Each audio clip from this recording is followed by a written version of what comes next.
This is Software Project Rescue. My name is David Wally.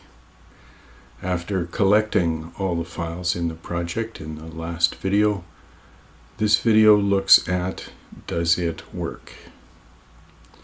As always, these are my opinions based on over 45 years of professional coding experience. The main questions to answer today is, have we got everything? You've collected all the source files, you've collected documentation, and now the question is, can another coder get it all to work? If something's missing, they're not going to be able to do it. We want to know, starting from scratch, with no other information like what might happen in the future, do we have everything needed to get a working product? Now there's various versions of this question. You might ask, can a high-priced expert get this to work? If that's the question you want to get an answer to, then hire a high-priced expert. But a better question might be, can a junior coder make this work? And you might want to look at hiring a junior for this particular task. Is the documentation clear enough for a junior coder to be able to figure out what to do? Now, an extreme version of that might be, can a beginner get this to work? And in that case, maybe you'd like to do it yourself and find out. So, the big question from last time, is there enough source code? A non-coder perhaps has gathered up everything. This time we want to know, can a coder make it work? And if the answer is no, then we have to loop back to the last episode. Something's missing. Maybe somebody is holding a critical piece hostage. You have to figure that out. The coder really can't do anything else. Hiring an expert is going to be the quickest way to answer the question of will it work? But then you're kind of stuck with high-priced developers for the rest of the project. And so by hiring a junior, they have more questions. They'll hopefully take more notes because they're learning new things. Whereas the experts, they're not going to write down stuff that they think is obvious. But it's those obvious things that aren't written down that are costing money and may be the source of the project's troubles. So, I'm addressing this now to the coder. We want you to find out, is there enough here to make a working product? Ideally, if you can, install from scratch on a clean machine, whatever that means, your computer, or perhaps you're setting up a new server, a local host server, or a server online. But if you can, try to set up from scratch. Now, if you can find a README file in the project, it would be nice to know if that README file is detailed enough to get you, a coder unfamiliar with the project, are there enough instructions there to at least set up a development environment? Answering this question might take 10 minutes. It might take several days. But can you set everything up? Make it work. Don't fix anything. Just set it up and take detailed notes of what you had to do to make it work.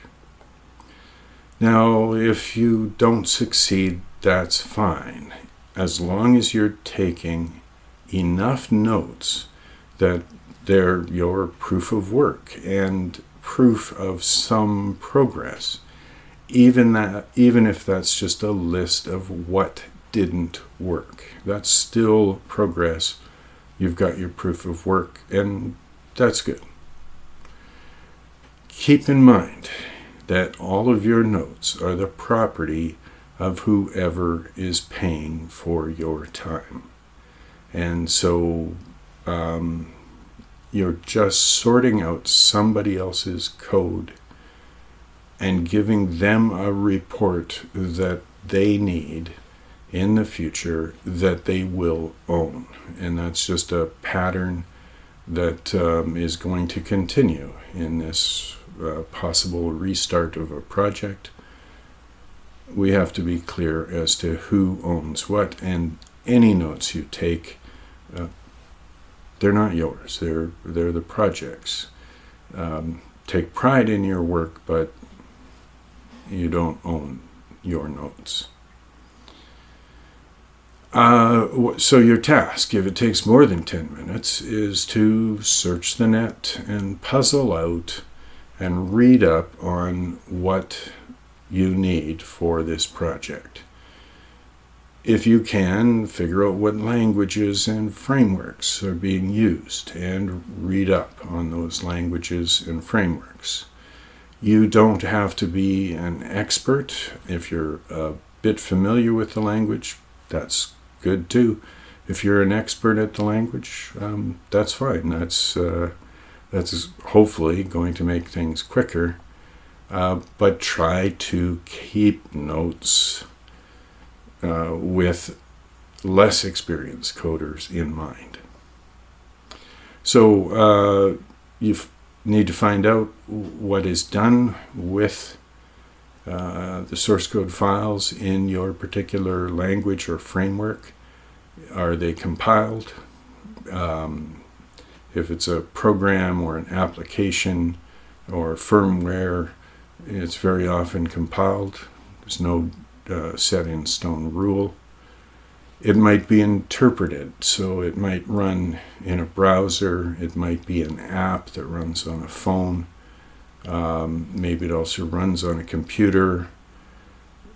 Does it have a server? Is it a server on the internet? Is that the final product? Is it running on cloud servers? Is it running on a hardware device? Just answer these questions. They may seem obvious to you, but getting them typed into the notes is very helpful. It's a quick start guide for the next coder. Now, there might be an existing team of coders, and you have to work out what kind of communication you want to have with them. At this step, it might be best if you're just communicating by email. There's no problem, getting to know people, shaking hands, hanging out, but we need a record. We need a text record of all of your questions that you couldn't answer yourself, and the response from a team member. And the best way to do that is email. So you just, at the end, you copy the emails into the notes, and it's in a question-answer format that the next coder should find helpful. Email also prevents a well-meaning expert from just taking over your keyboard for a few seconds, typing something in quick, and fixes everything, and nobody kept a text record of what they did. And so you end the day without knowing that one perhaps critical thing that needs to be done. And so email is your best bet. Now, there's a risk involved in this, and that people might get annoyed. The existing team might be annoyed at your presence, just that, an outsider has been hired to do anything. And any questions, if you have too many questions, perhaps that will annoy somebody on the existing team. Sometimes you can do something about that, sometimes you can't, but it's a risk that everyone needs to be aware of. So the idea here is to set up the development environment, the IDE, throw in the source code that you've been given, add whatever else is needed, and fire it up. So your first step might be to clone the existing repo or copy the source code files. Perhaps you want to create a subdirectory in the repo or create a new repo for your notes. That's the only thing you're doing at this point, is taking notes. In those notes, you should be copying URLs. Just copy and paste right from the address bar of the browser, paste it into your notes. If there's some useful text from that page, just copy and paste that useful text. Maybe trim it down a little bit so that you're eliminating the fluff and just recording what was useful. You're recording what worked, but also what didn't work. If you found some useless links, the link and a quick note of this didn't work is fine, move on. But it's helpful to show what you tried and what was maybe a dead end that the next coder should just avoid. Keep record of anything that you had to download, anything that you had to set up, like a local host server, for example. Did you need any special hardware? Did you need any emulators or other special tools? Just a record in your notes. Just keep adding to your notes what you had to do. If you're, say, on a Linux machine, just copy the command lines that you use to install whatever it is you needed to install. Copy, paste into your notes. Also, keep record of any third-party online services that you had to set up. Are there subscriptions? Did you have to create a new account? Are there passwords? Don't record the passwords in your notes, but just make note that, yes, there are passwords that you have to beat, if that's required.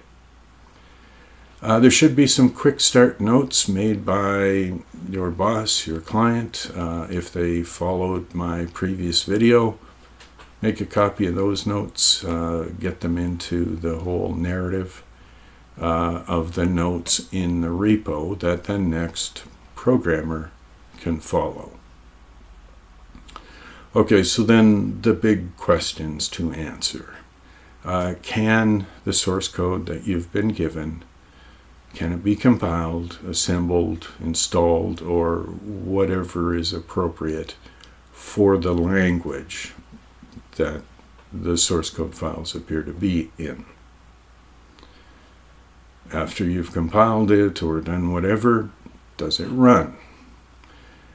If it doesn't run, is it because something is missing? And so this is the answer that you have to give, and perhaps loop back to the non-coder who's trying to collect all of the files. They haven't got them all, and they should be alerted to that as soon as you think that's the case. Try your best to make it work. Try not to panic over everything. This might take a while. So, agree ahead of time how much time you're going to spend on this. Maybe it's a day, maybe it's a couple days, maybe a week, whatever it is. Try to get things working. But if they don't work, if something's missing, that's a critical thing to know before anybody can go any further. You can also answer some questions about what version this source code is for, and perhaps how far back in time is that version. You can also check to see if there's any error messages, and if there are automated tests, can you run the tests, and do they pass or not, red or green? Hopefully it's working. Maybe it's not. In either case, a very important product of all of the work that you have done is a set of notes that makes it less painful for the next coder to set up whatever it is that needs to be set up. That might run to a single sentence or 15 pages.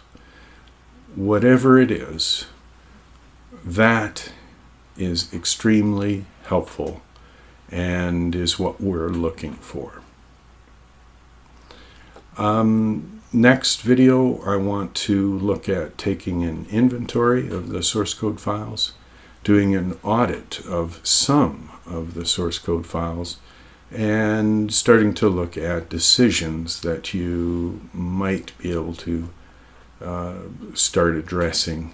We've still got a little bit more to do, but we need to get to the big question of abandon, fix, or find some middle ground. If you found any of this useful, please like, subscribe, and let me know in the comments what you think I have right and what I might have wrong. I'm very interested in connecting and finding out other people's experiences. Talk to you next time.